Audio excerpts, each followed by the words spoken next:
మహాత్మా జ్యోతిరావు పూలే వర్ధంతి సందర్భంగా నివాళులు అర్పించారు వైఎస్ఆర్సీపీ అధినేత వైఎస్ జగన్. ఆయన ఎక్స్లో పోస్ట్ చేశారు. మహిళా విద్యను నేరంగా చూపిన రోజుల్లోనే విద్యా ద్వారాలు తెరిచిన విప్లవకారుడు జ్యోతిరావు పూలే అని కొనియాడారు. పూలే తన సతీమణి సావిత్రిబాయిని చదివించి ఈ దేశపు మొదటి మహిళా టీచర్గా నిలబెట్టిన దార్శనికుడు అని అన్నారు. పూలే సేవలను స్మరించుకుంటూ నివాళులు అర్పిస్తున్నాము అని ఎక్స్లో పోస్ట్ చేశారు జగన్.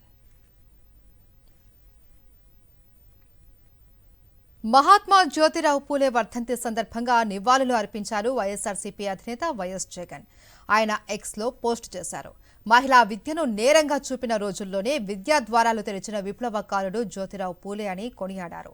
పూలే తన సతీమణి సావిత్రిబాయిని చదివించి ఈ దేశపు మొదటి మహిళా టీచర్గా నిలబెట్టిన దార్శనికుడు అని అన్నారు. పూలే సేవలను స్మరించుకుంటూ నివాళులు అర్పిస్తున్నాము అని ఎక్స్లో పోస్ట్ చేశారు జగన్.